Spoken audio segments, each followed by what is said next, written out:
اعوذ باللہ من الشیطان الرجیم بسم اللہ الرحمن الرحیم۔ السلام علیکم، کیسے ہیں جی؟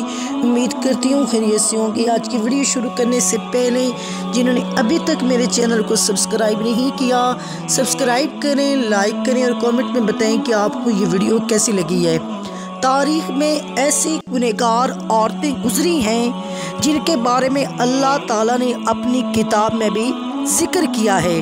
یہ عورتیں نہ صرف انسانوں کی گمراہی کا باعث بنی ہیں بلکہ اللہ تعالیٰ کے نبیوں کے قتل کرانے میں بھی پیش رہی ہیں۔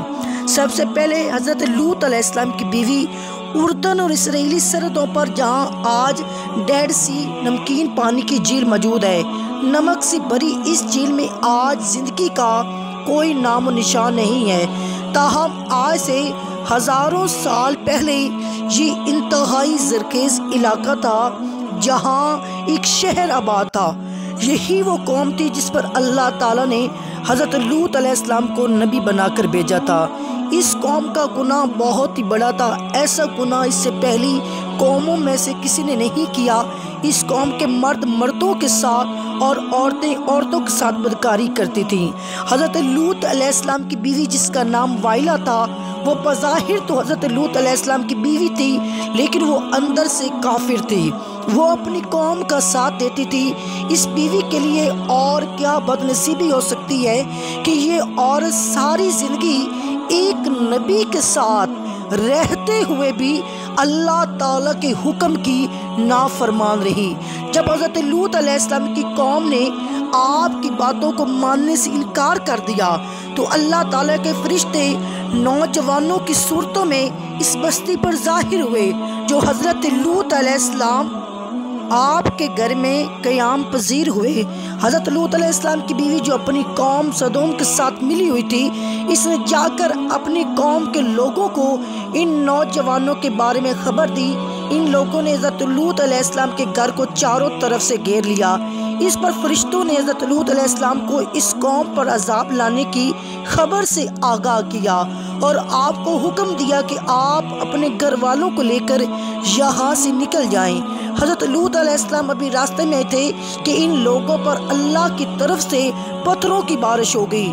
آپ کی بیوی جو اپنی قوم کا ساتھ دیتی تھی وہ بھی اپنی قوم کے ساتھ تباہ و برباد ہو گئی۔ سدوم کے پہاڑوں میں آج بھی وائلہ کی آبادی موجود ہے۔ حضرت لوط علیہ السلام کی بیوی کا تذکرہ قرآن پاک کے علاوہ بائبل میں بھی آیا ہے۔ اور دوسرے نمبر پر حضرت نوح علیہ السلام کی بیوی قوم نوح شرک جیسے گناہ میں مبتلا ہو چکی تھی۔ اس قوم کے لوگوں نے اپنے سرداروں اور نیک لوگوں کے بت بنائے، ان کی عبادت اور پوجا شروع کر دی۔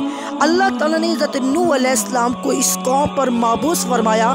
یہ قوم اتنی ظالم اور نافرمان تھی، اس قوم کے لوگ آپ کے گھر میں داخل ہو کر آپ پر ظلم کرتے تھے، آپ کو بے یار و مددگار چھوڑ جاتے تھے۔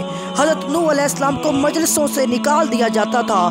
حضرت نوح کی بیوی بھی ان کافروں سے ملی ہوئی تھی۔ مفسرین کرام کہتے ہیں کہ حضرت نوح علیہ السلام کی بیوی کا نام واہلہ یا واغلہ بیان کرتے ہیں۔ یہ عورت کافر ہی نہیں بلکہ اس کا رہن سہن بھی کافروں جیسا تھا۔ حضرت نوح کی بیوی کافروں میں شریک ہو کر آپ کو دیوانہ اور مجنون قرار دیتی تھی۔ یہ عورت بتوں کی بڑی تعریفیں کرتی تھی۔ جب کوئی بندہ بتوں کو چھوڑ کر ایک خدا کی عبادت کی طرف مائل ہوتا تھا تو یہ عورت اپنی قوم میں جا کر اس آدمی کا نام بتاتی تھی جس سے اس قوم کے لوگ اس بندے کو مارتے اور پیٹتے تھے۔ اس طرح سے وہ بندہ بھی ڈر اور خوف کے مارے پھر ان پتھروں کی پوجا کرنے پر مجبور ہو جاتا تھا۔ واہلہ نامی اس عورت نے حضرت نوح علیہ السلام کے ایک بیٹے یام کو بھی کفر میں مبتلا کر دیا تھا۔ آپ کا یہ بیٹا بھی ماں کی طرح کافروں سے مل کر آپ کی مخالفت کرتا تھا۔